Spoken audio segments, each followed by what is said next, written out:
తెలంగాణలో ఉన్నటువంటి piece work కార్మికులు జీవో ప్రకారం కనీస వేతనం అడుగుతున్నారు. 30 రోజులు పనిచేసిన వచ్చేటువంటి వేతనానికి మార్కెట్లో ధరలకి కుటుంబ అవసరాలకి పొంతలు లేకుండా పోయినటువంటి పరిస్థితి ఉంది. కార్మికులంటే ఒక గుర్తింపు, ఉద్యోగులంటే గుర్తింపు, కానీ ఈ సంస్థలో అన్మ్యాన్ కార్మికులు అనేటువంటి ఒక పేరు అంటే గుర్తింపు లేనటువంటి పద్ధతిలో ఉన్నారు.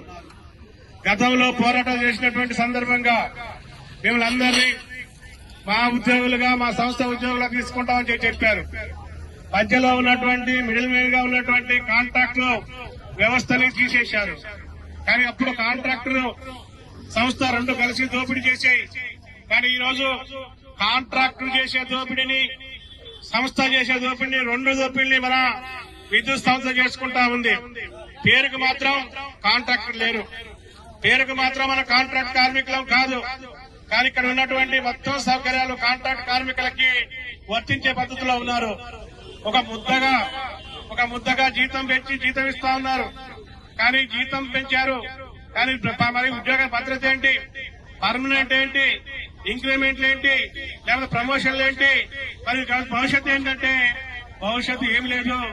చేసినంత కాలం చేయండి, బతికినంత కాలం బతకండి, సత్యం మీద చావండి, మాకు సంబంధం లేదన్నటువంటి పద్ధతిలో రోడ్డు మీద ఈ ప్రభుత్వాలు వేసినటువంటి పరిస్థితి ఉంది.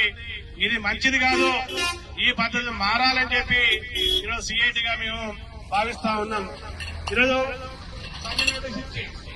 సమ్మెకి ఈరోజు కూర్చుంటే ఈరోజు హైదరాబాద్ లో కథ నడుతుంది. సమ్మె చేసేటువంటి సంఘాలను పిలిచి చర్చించి దీని పరిష్కారం కోరితే తప్పే లేదు. కానీ ఈరోజు పర్మనెంట్ ఉద్యోగులు ఈరోజు చర్చలకి సెక్రటరీ పిలిచింది. సెక్రటరీ పిలిచి ఏం మాట్లాడుతున్నావు, నువ్వు ఏమన్నా సెక్రటరియట్ లో పిలిచి పర్మనెంట్ ఉద్యోగ సంఘాలు చర్చ చేసినప్పుడు ఆర్టీజీ అంశాన్ని ముందుకు పెడతావా లేకపోతే చివరిగా పెడతావా అని చెప్పి అడుగుతా ఉన్నాను. ఈరోజు ఇక్కడ మరి తెలంగాణ విద్యుత్ artisans employees JAC action committee నాయకుల్ని చర్చలకు పిలిచి ఈ చర్చలు సఫలీకృతమయ్యే పద్ధతిలో రేవంత్ రెడ్డి ప్రభుత్వం మరి విద్యుత్ శాఖ మంత్రిగా ఉన్నటువంటి బట్టి విక్రమార్క చర్యలు చేపట్టాలని చెప్పి ఈరోజు డిమాండ్ చేస్తా ఉన్నాం.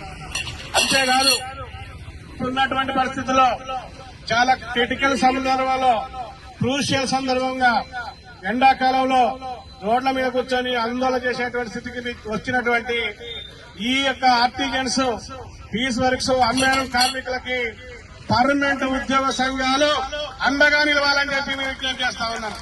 అండగా నిలబడాలి, తోడ్పాటు ఇవ్వాలి. అంతే తప్ప మేము పర్మనెంట్ వాళ్ళం, మాకు కొన్ని వసతులు ఉన్నాయి, ప్రభుత్వంతో మాతో మాట్లాడుతుంది. మరి ఈరోజు ఆర్టిజన్స్ చేసి విద్యుత్ షాపింగ్ చేసి సమ్మె చేస్తుంటే మామూలు చర్చ తీసి మరి అక్కడ ఏసీ రూమ్ లో మాకు చర్చ జరుగుతున్నాయి. కాబట్టి ప్రభుత్వం మాకు అన్ని బాగా ప్రాతినిధ్యం వస్తుందని చెప్పి వీళ్ళకి అన్యాయం చేయొద్దు, వీళ్ళ పక్షాన మీరు నిలబడాలి. రేపు మీకు ఏదైనా సమస్య వస్తే, పర్మనెంట్ కార్మికుల సమస్య వస్తే పర్మనెంట్ పక్షాన సిఐటి ఉంటది. సిఐటి కాదు, ఈ కార్మికులు కూడా మీ సమస్యల కోసం కూడా భవిష్యత్తులో నిలబడతారు. కాబట్టి ఆ పద్ధతిలో మీరు పరస్పరం సహకారం అంచుకోవాలని చెప్పి విజ్ఞప్తి చేస్తాను.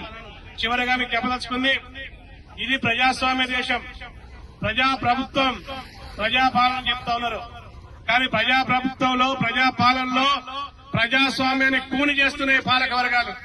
రీసెంట్ గా చెప్తా ఉన్నాను, 16వ తారీఖు నుంచి పోయిన నెల, ఈ నెల 16వ తారీఖు నుంచి మార్చి 16వ తారీఖు నుంచి అసెంబ్లీ సమావేశాలు 30 తారీఖు దాకా జరిగినాయి. ఈ 30 తారీఖు వరకు జరిగినటువంటి సమావేశాల్లో ఎవరు పోరాడుతున్నారో, ఎవరు ఆందోళన చేస్తున్నారో, ఆందోళన చేసినటువంటి వాళ్ళని భయపెట్టేటువంటి దానికి పూనుకుంది ప్రభుత్వం. భయపడినటువంటి వాళ్ళకి ఈరోజు పోలీసులు పెట్టి విచ్ఛిన్నం చేసేటువంటి, అరెస్ట్ చేసేటువంటి చర్యలకి పాల్గొన్నది. కానీ హైదరాబాద్ నగరంలో కడుపు కాలినటువంటి వాడు, ఆకలి అయినటువంటి వాడు, హక్కు కోసం నిలబడేటువంటి వాడు పోలీసులు గాని లాఠీలు గాని ఏమీ లెక్క చేయకుండా హైదరాబాద్ నడిపొడ్డు మీద పోరాటాన్ని కొనసాగించి అనేక డిమాండ్లు సాధించుకున్నటువంటి పరిస్థితి ఉంది. కాబట్టి ఈ రోజు మీ సమ్మె జరుగుతుంది. మీ సమ్మె ఎన్ని రోజులైతే కొనసాగుతుందో, మీరు విజయం సాధించే వరకు ఈ ఆందోళన మీరు ఎన్ని రోజులైతే ఉంటారో అన్ని రోజులు సిఐటియు తెలంగాణ రాష్ట్ర కమిటీ తరఫున మేము మీ పక్షాన్ని ఉంటాం, మీకు అండగా ఉంటాం, మీ టెంటల్లో ఉంటాం, మీ పోరాటం చేస్తాం, మీతో కలిసి ఉంటాం. ఈ తెలంగాణ రాష్ట్రంలో సిఐటియు రాష్ట్ర ప్రధాన కార్యదర్శి చెప్తా ఉన్నాను. సిఐటియు నాయకులు కార్యకర్తలు రేపడుతుంది. మీరు ఈ సమ్మెలో మీరు భాగస్వాములు కావాలి.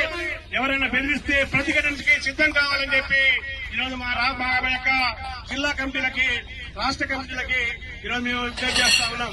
అంతేకాదు మనం కార్మికులం, కష్టజీవులం, శ్రమజీవులం. ఈరోజు ఇబ్బంది అవుతుంది. ఈ కష్టం వచ్చింది వీళ్ళకి, రేపు మనకు కూడా కష్టం అవుతుంది. కాబట్టి సిఐటియు అనుబంధ సంఘాలకు పిలుపునిస్తున్నాం. అంగన్వాడీలు, ఆశాలు, మున్సిపల్ కార్మికులు, బ్యాంకు ఉద్యోగులు, అదేవిధంగా సంఘటిత అసంఘటిత కార్మికులకి పిలుపునిస్తా ఉన్నాం. ఈ పోరాటం కొనసాగిస్తే ఈ పోరాటానికి మన సంఘాలన్నీ కూడా చేతునియాలి, అండగా ఉండాలి. ఈ పోరాటం నిలబెట్టడానికి మీరు సిద్ధంగా ఉండాలని చెప్పి సిఐటియు అనుబంధ సంఘాలకు కూడా విజ్ఞప్తి చేస్తున్నాం. కాబట్టి ఈ రోజు అంతో ఇంతో ఉన్నటువంటి ఈ సమస్యల్ని పరిష్కరించే దిశ కాకుండా మనకి కష్టాలు పెంచే పద్ధతుల్లో కేంద్రంలో బీజేపీ ప్రభుత్వం కార్మిక చట్టాలు లేకుండా రద్దు చేసింది, యూనియన్ లేకుండా చూస్తుంది, 4 లేబర్ కోడ్లను తీసుకొచ్చింది. వీటితోని తమరిని అణచివేయాలని ప్రయత్నం చేస్తుంది. అన్నిటికంటే ముఖ్యమైనది చేప నీళ్ళల్లో ఉంటే బతుకుతుంది. చేపని ఒడ్డు మీద ప్రభుత్వ ఆధీనంలో ఉంటే ఈ మాత్రం కొలువన మనకు ఉంటది, ఈ మాత్రం ఉద్యోగం ఉంటది, ఈ మాత్రం జీతం వస్తుంది. కొట్లాడితే ఇంతకంటే బెటర్ సౌకర్యాలు వస్తాయి. కానీ కేంద్ర బీజేపీ ప్రభుత్వం ఆర్టిజన్ కార్మికులం ఏపీఎస్పీ సర్వీస్ అమలు చేసుకునే పద్ధతిలో తీసుకునేటి గెలుపుతోనే ఈ సమ్మె విరమితం జరుగుతుందని చెప్పి ఆశిస్తూ సెలవు తీసుకుంటా ఉన్నాను.